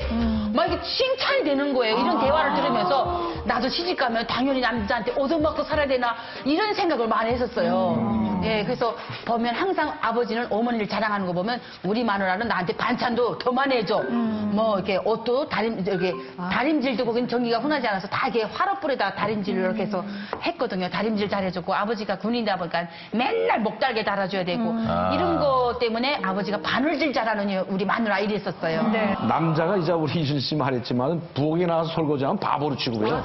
팔삭둥이다입니다. 모자라는 사람. 배우고도 모자랐어요. 자, 그리고 이제 우리 부인 이뻐 그러면 저 돌았다 저. 자, 이게 떠서 이거 간부든 노동자든 마찬가지예요. 뭐 여자가 힘들다고 해가지고 여자를 뭐 도와줘. 그런 사람도 있겠죠. 그러나 대체적으로 이 사회 흐름이 그렇습니다, 북한은. 우리도 사실은 이제 많이 바뀌어가고 있는 중이잖아요. 그리고 요즘에 이제 우리 사회에서 얘기하는 게 이제 가장 큰 혼수는 아이다. 아이를 만들어서 결혼을 하는 게 요즘 가장 첫 번째 혼수다. 뭐 이런 얘기들 많이 하는데 제가 알기로는 한철 씨가 갑자기 지금 두 손을 모으면서 이러고 계셨어요. 요즘 유행에 아주 충실히 따르셨다고 제가 들었어요. 트렌드에 맞게끔. 저희도 이제 결혼식을 올리기 전에 임신을 했었거든요. 큰일이네요. 그래서 결혼도 좀 더 빨리 하고 하지 않았나 싶네요. 예. 나만 욕할 거 없어요. 다 결혼 전에 다 했잖아요.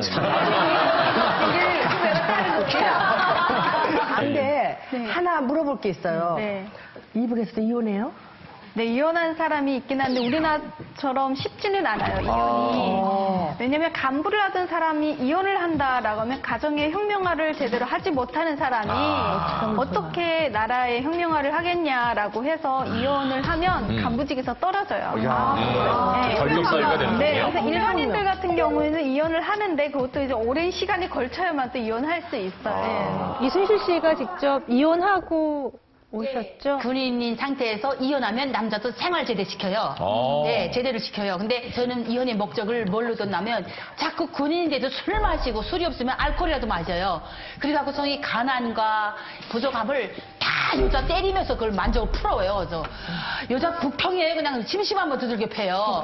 네, 그래가지고 야 이게 맞고는 못 살겠다. 근데 저희 성격도 대단하거든요. 남자가 멍석에 들면 나는 그냥 장작개비 들고 막 같이 싸우고 집에 유리창이랑이 나만 하는 게 아니에요. 다 깨지고 다 부서지고 하다 보니까 이렇게 살아서는 더는 못 살겠다. 그 동네에서 보는 이미지도 안 좋고 그래서 제가 이렇게 가자 해서 갔어요. 근데 남자는 안 가고 제가 혼자 갔거든요. 갔는데 빈손으로 오니까 안 받아주는 거예요. 그래서 오빠가 노루를 하나 잡아줬어요. 노루. 산에 있는 노루. 아니, 이혼하는데 노루를 잡아갔다고요? 아, 노루도 뇌물이니까. 저게 뇌물인 아니, 거죠? 고기인데, 고기. 그래서 그 노루를 가지고 가서 그 재판하는 사람들한테 네 사람이더라고요. 이 사람들한테 갖다 줬어요.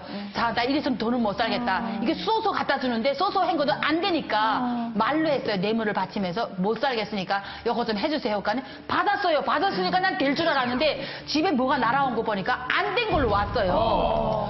그래서 다시 갔어요. 다시 가서 왜 우리는 안 해주나 했더니 그 잘난 노루 새끼 갖고 안 된다 이 소리예요. 그 정도 가지고는 안 된다. 그래서 야 관두자 관둬.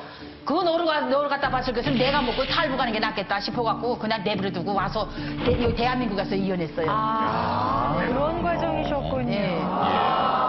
그때 있던 권력과 부에 대해서 눈꼽만큼도 미련 하나도 없어요. 솔직히 말씀드리면. 북한 사람들이 가장 가지고 싶었던 것이 뭔지 아십니까? 남한 사람인 사람들도 잘 모를 때, 그럼 나는 남한 사람들보다도 더 잘하네. 나도 남한 사람 다 됐네. 그냥 오빠가 너무 보고 싶고 많이 죄송합니다. 자, 북에서 온 대조의 여왕, 이제 강명도 씨께서 생각하는 대한민국은 어떤 나라일까요? 그 의미를 공개해 드리겠습니다. 대한민국은 권력과 부를 모두 버리고 찾은 나라다. 예.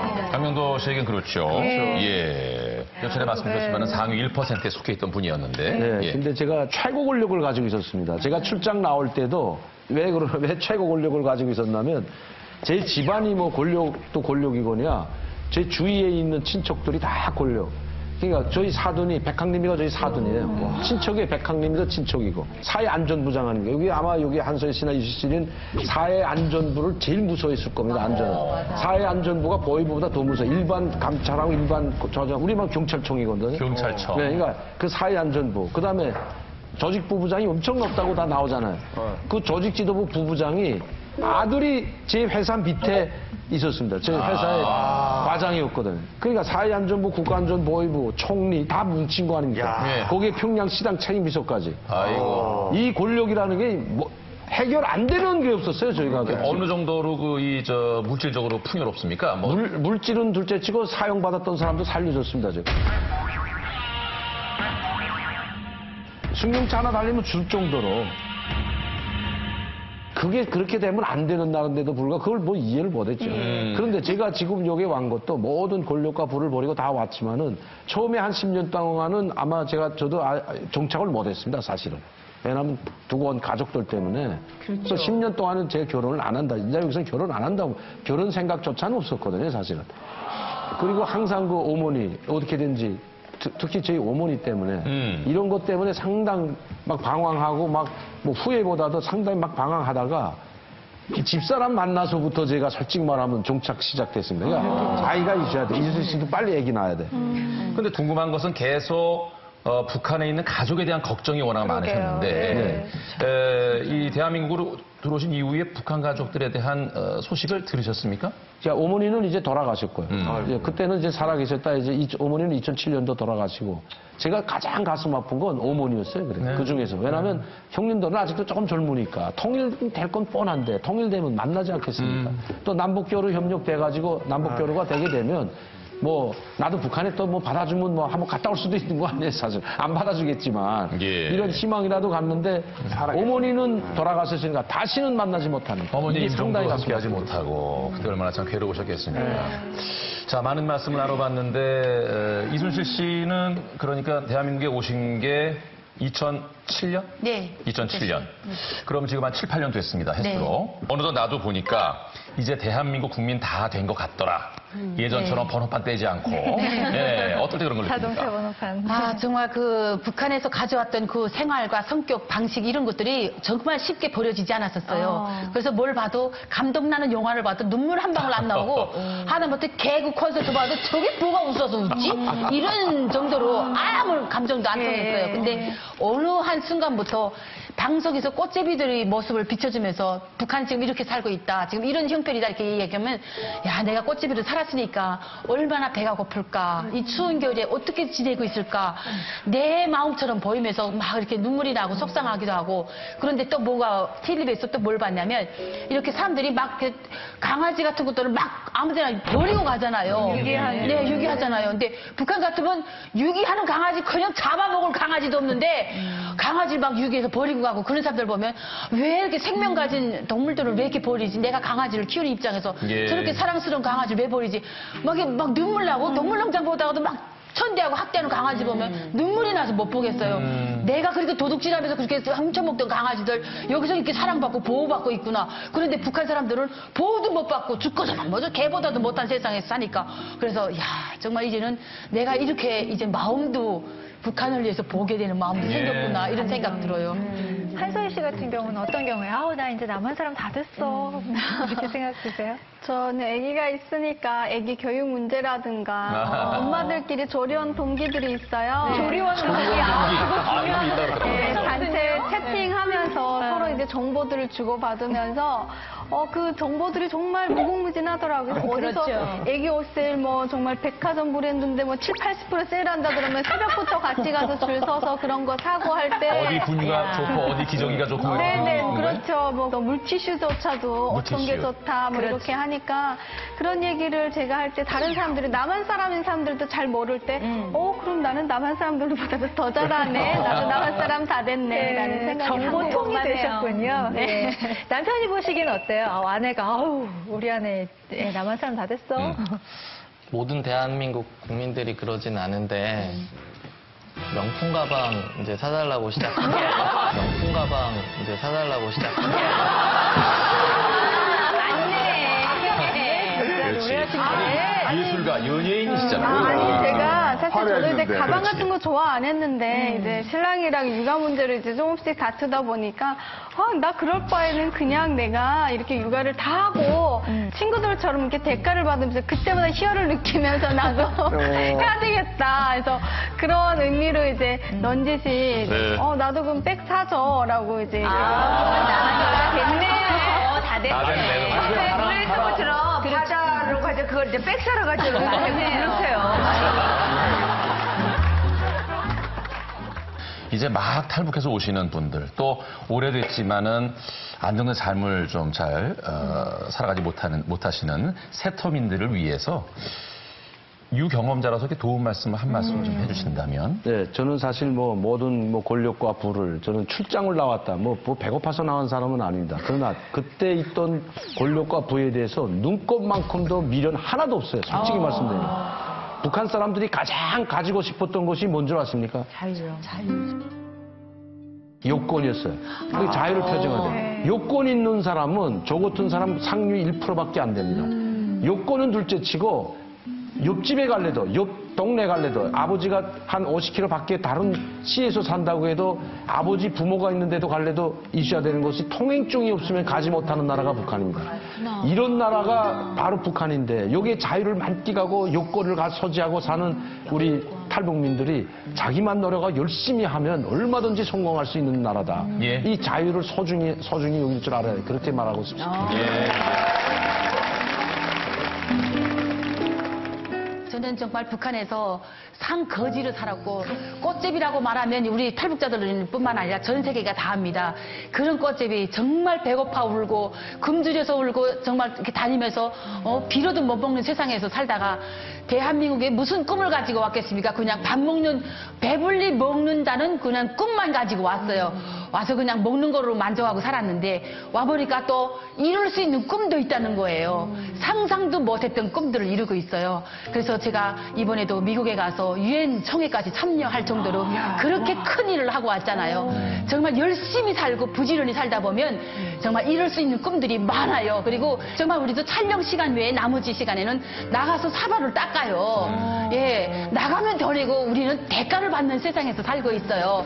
그냥 자기 혼자 열심히 살면 부지런히만 하면 정착입니다. 그렇기 때문에 정착 못한다 한다는 것은 자기가 게을러서 못하는 거고 정말 열심히 뭐든지 손끝이 움직이고 발만 달리면 모든 게 다 이루어집니다. 그래서 저도 상거지의 그 모습이었지만 대한민국에 와서는 정말 대한민국이 알고 미국에 가니까 미국 사람들도 다 알아보더라고요. 그래서 미국 사람들도 인정하는 그런 순실이가 됐어요. 그래서 우리 힘을 놓지 말고 탈북하던 때 그때의 기상과 그 모습과 그 담력을 가지고 대한민국에서 보란듯이 사는 탈북자들이 됐으면 좋겠어요.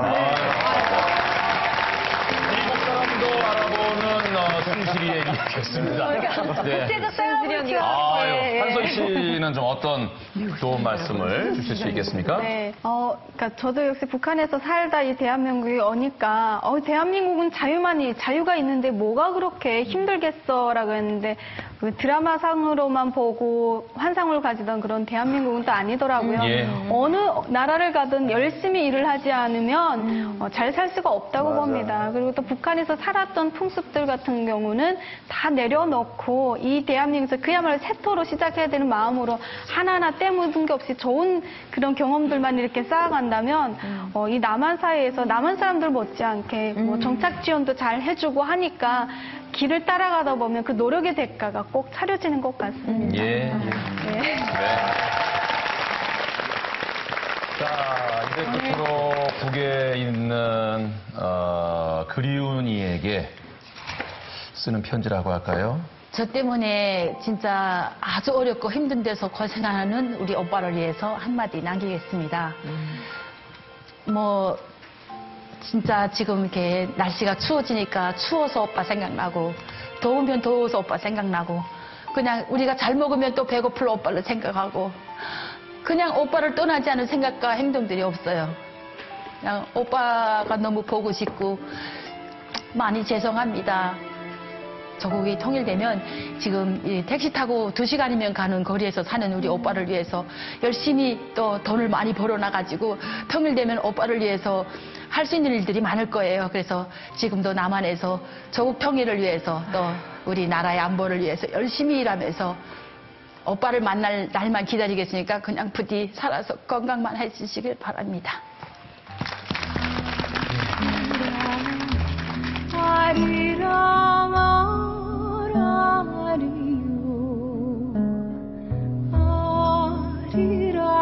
고개로 넘어간다 나를 배도의 여행!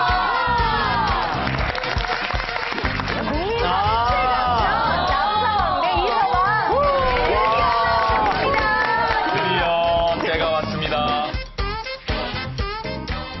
지금까지 있는 그대로 이야기했습니다. 아니, 오래돼서 기억이 없어요. 뭐 이렇게 잘못한 게 있었나? 저런 남편을 데리고 살다 보니까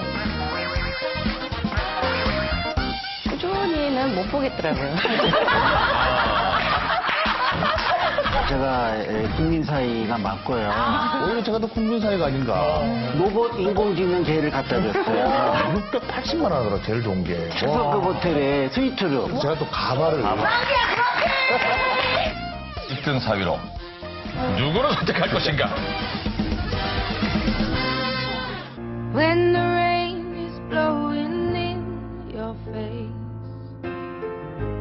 and the whole world is on your case, I could offer you a warm embrace